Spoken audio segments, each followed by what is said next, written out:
इस कार्यक्रम के पुण्यार्जक हैं सौभाग्य कोहिनूर, श्री संजय जैन, श्रीमती ममता Jain, greater Kailash Delhi, Shri Kamal Jain Dhanawat, Shrimati Manju Jain Dhanawat Cuttack, Shri Anoop Jain, Shrimati Rekha Jain, green park Delhi, Shrimati नवीन जैन, श्री अमित जैन, श्रीमती रुचि जी शांतनु, यशवर्धन जैन, ग्रीन पार्क दिल्ली, श्री नेमचंद जैन, श्रीमती निशी जैन, पुनीत जैन, शिल्पा जैन, हितेश जैन, रचना जैन, अभिषेक जैन, अथर्व जैन, रोहिणी, सेक्टर 8 दिल्ली, श्री MP जैन, श्री राजेश जैन, श्रीमती निशा जैन, वर्षा जैन, प्रतीक जैन, श्रुति जैन, खुशी जैन, रोहिणी, सेक्टर 5 दिल्ली। महानुभाव, प्रातः काल में यदि आप मॉर्निंग वॉक पर जाते हो, बालकनी में टहलते हो, छत पर टहलते हो, और यदि यह सब भी ना करते हो, प्रातः काल यदि आपकी बिस्तर पर ही नींद खुल जाए, तो आप देखिएगा कि पक्षियों की चहचहाट सुनाई देती है, और वह इतनी मधुर होती है, इतनी सुंदर होती है, इतनी अच्छी होती है कि उस चहचहाट को सुनने का हमारा मन करता है। बहुत सारे पक्षी एक वृक्ष पर चहचहाते हैं, कूकते हैं, मोर आवाज देता है, उसको हमें सुनकर मन को आनंद महसूस होता है, हमारा मन उस वाणी को सुनकर आनंदित महसूस होता है। लेकिन इसके विपरीत बहुत सारे लोग आपस में वार्तालाप करने लग जाएं, बहुत सारे लोग बोलने लग जाएं, बहुत सारे लोग चिल्लाने लग जाएं, तो हमारे मन का सारा आनंद समाप्त हो जाता है। हमारे मन में विकल्प संकल्प पैदा हो जाते हैं, हमारे मन में दुविधा पैदा हो जाती है, और ऐसा लगता है कि अब यहां से भागो। चिड़ियों की चहचहाट से, पक्षियों की चहचहाट से इंसान का रुकने का मन होता है, और इंसान की चहचहाट से लोगों का मन भागने की ओर होता है। तो हम क्या पक्षियों से भी गए बीते हैं? क्या हम त्रियंचों से भी गए बीते हैं कि लोग त्रियंच की वाणी को, त्रियंच की चहचहाट को सुनना चाहता है, लेकिन इंसान की वाणी को सुनना नहीं चाहता? कारण क्या है? क्योंकि पक्षी प्रातः काल में ही चहचहाते हैं, पक्षी प्रातः काल में कूकते हैं। आपने मैना की कूक सुनी होगी, कोयल की कूक सुनी होगी। कब कुहकाती है? जब बसंत ऋतु आती है, आम के वृक्ष पर आम लग जाते हैं, बौलाई लग जाती है, तो उस समय क्या होता है? कोयल कूकती है, तो सबको मधुर लगता है। लेकिन इसके विपरीत यदि कौआ आ जाए और काव काव करे, पहले के जमाने में कौआ यदि मुडेर पर आ गया और काव काव करता था, तो लोग क्या सोचते थे? कोई मेहमान आने वाला है। और आजकल तो कौआ बोले चाहे ना बोले, लोग बोलते हैं मेहमान आई मत। मेहमान भी कई तरीके के होते हैं। मेहमान समझते ना आप? मेहमान भी कई तरीके के होते हैं। एक मेहमान प्रसन्नता को लाता है, और एक मेहमान दुख को लाता है। मेहमान भी कई तरह के हुआ करते हैं। एक मेहमान प्रसन्नता को लाया करता है, एक मेहमान दुख को लाया करता है। कैसे कैसे होते हैं, मैं अपनी भाषा में आपको समझाने का प्रयास करता हूं। आपके यहां पर कोई प्रदेश से चाचा आने वाले हो, चाचा समझते हो? अंकल। यदि कोई प्रदेश से चाचा आने वाले हो, तो इंसान क्या करता है? अपने ड्राइवर को लेने स्टेशन भेज देगा, और यदि उस समय उनके बच्चे को कहीं पर जाना है, तो कह देगा चाचा जी आप तो घर पे कई बार आए हो, आप टैक्सी करके घर पहुंच जाना। चाचा अपना बैग लेके घर पहुंच जाता है। घर पे जाने के बाद कोई तिलक नहीं है, कोई चंदन नहीं, कोई दीपक नहीं, कुछ भी नहीं है। सीधा घर में आया, नहाया धोया, और जो जनरल खाना सब खा रहे थे उसको ही खाया, और अपना काम हो गया। और एक दो दिन के बाद जब चाचा जाने लगे, तो क्या हुआ? भतीजों को सबको उन्होंने कुछ ना कुछ लिफाफे आदि दिए, और चाचा चला गया। इसके बाद में अगला मेहमान आया, जवाई। जवाई समझते हैं? दामाद। जवाई आया, उसको लेने के लिए साला खुद जा रहा है, कितने काम छोड़ रहा है। बच्चे की परीक्षा, बोले भैया तू बस से चला जा, टैक्सी से चला जा, पड़ोसी के साथ चला जा, लेने खुद जा रहा है। घर में आने के बाद तिलक लग रहा है, आरती हो रही है, तरह तरह के व्यंजन बनाए जा रहे हैं, तरह तरह के सब कुछ बनाए जा रहे हैं, और जाते समय लिफाफे भी दिए जा रहे हैं, सोना चांदी सब दिया जा रहा है, अर्थात मेहमान भी दो तरीके से आ रहा है। आप सारे खुश हो रहे हो। आपको बताता हूं आगे क्यों हो रहा है सत्कार, आपका जमात का सत्कार क्यों होता है वो बताऊंगा भी आपको।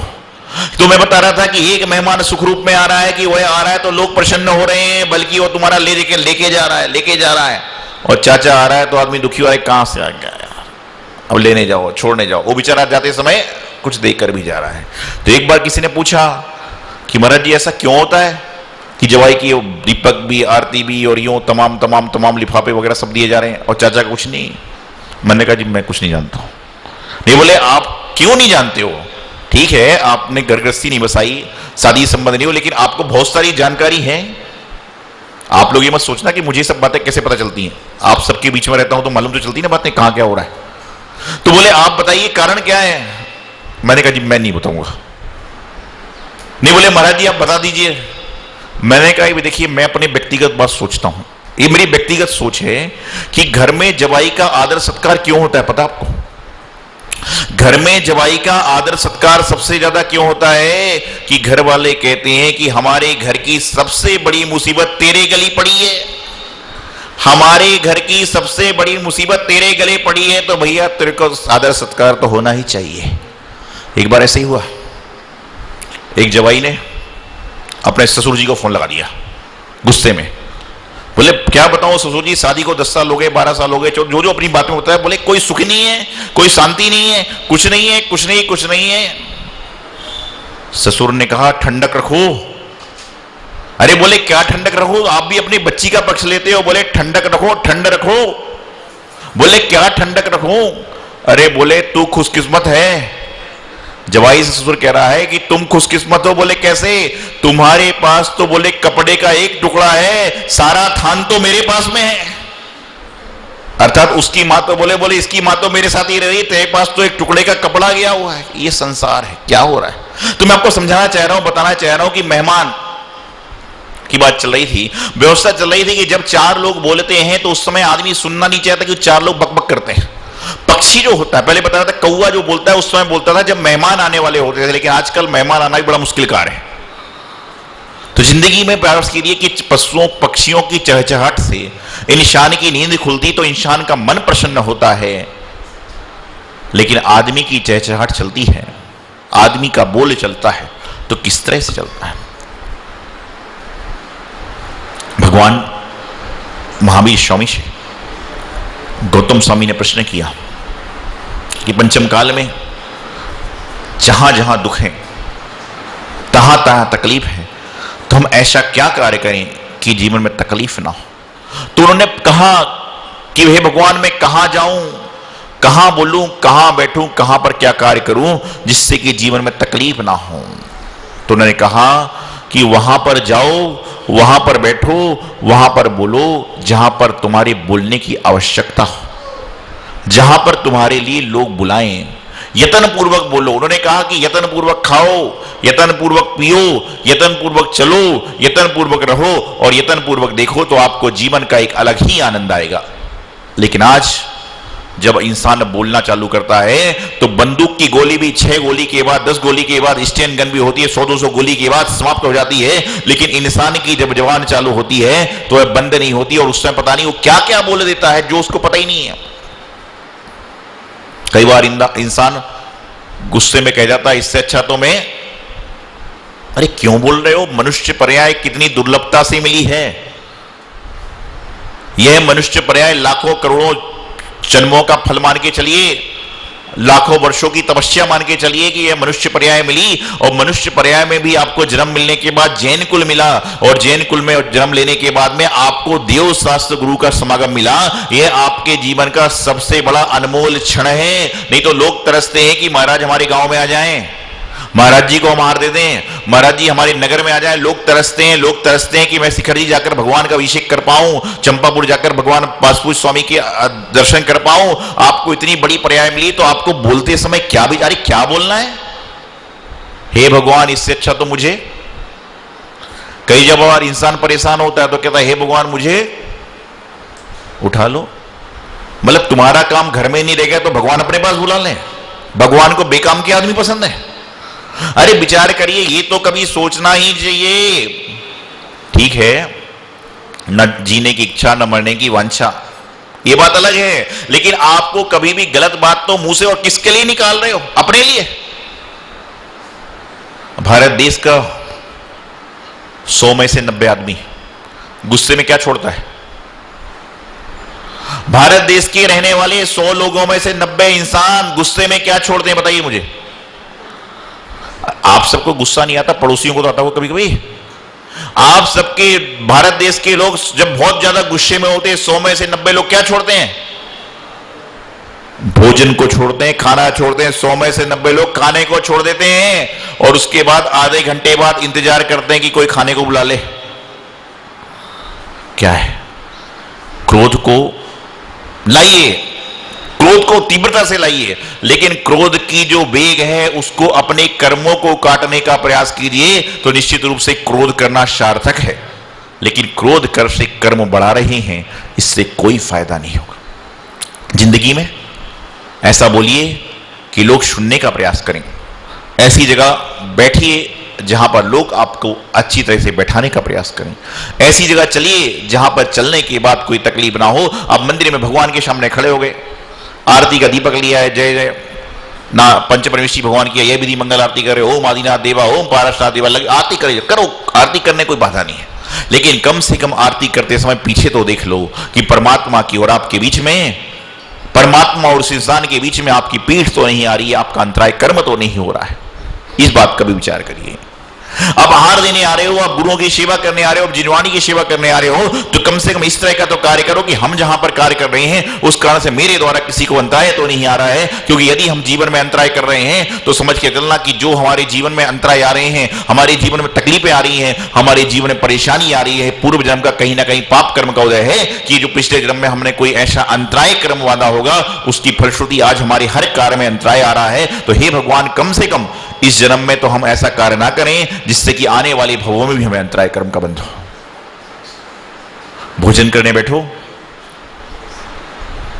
तो भोजन की थाली में रोटी हो, सब्जी हो, प्रेम पूर्वक खाइए। धन्यवाद दीजिए कि हे प्रभु, आज आपकी कृपा से मैं रोटी दाल सब्जी प्रेम पूर्वक तो खा रहा हूं। नाराज मत होइए कि आज हलवा पूड़ी क्यों नहीं बना। ज्यादा हलवा पूड़ी खाओगे तो डायबिटीज हो जाएगी, इसलिए कभी कभी रोटी नमक भी खाना पड़ता है। इसलिए तो कहते हैं कि हफ्ते में एक दिन, महीने में एक बार इंसान को खिचड़ी जरूर खाना चाहिए। क्योंकि वह जब खिचड़ी खाता है तो जब बीमार होता है, अस्पताल पहुंचता है या वृद्ध अवस्था आती है तो खिचड़ी खाने में परेशानी नहीं होती। ढंग से चलोगे, ढंग से खाओगे तो खाना मुंह से ही खाने मिलेगा, और यदि ढंग से नहीं चलोगे तो खाना नहीं मिलेगा, बोतलों के द्वारा तुम्हारा शरीर चलेगा। तो जिंदगी में प्रयास करें, जीवन को सुंदर बनाने का प्रयास करें। बोल ऐसे बोलिए कि जिससे क्या होगा, सारा का सारा काम सुन रहे। कहते हैं ना, वाणी ऐसी बोलिए मन का आपा खोए, औरों को शीतल करे और खुद भी शीतल होए। आप यहां पर दर्शन करने आते हो, लोग आपका सम्मान करते हैं। कमेटी वाले हर व्यक्ति का तिलक लगाते हैं, कमेटी वाले का तिलक कोई नहीं लगाता, लेकिन किसी कमेटी वाले के हाथ की जो उंगली है, अंगूठा है, उसको सूंघना, पूरी चंदन की खुशबू आएगी। क्यों?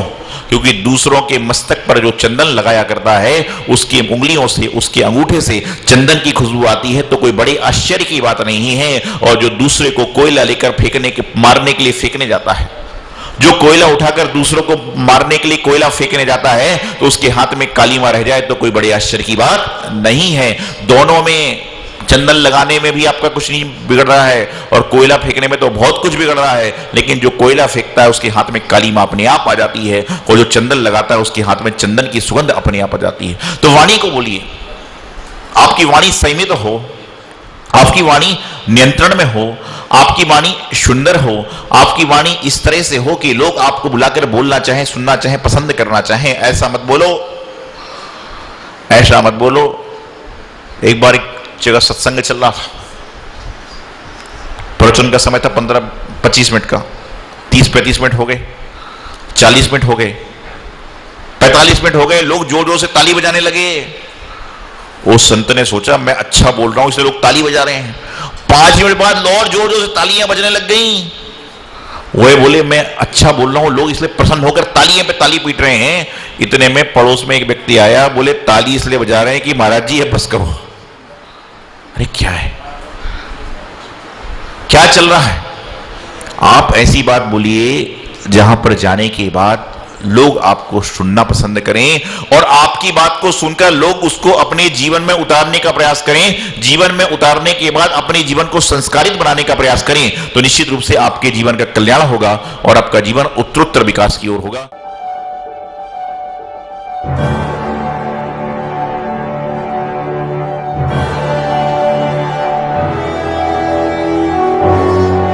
चिंतामणि पार्श्वनाथ भगवान की जय।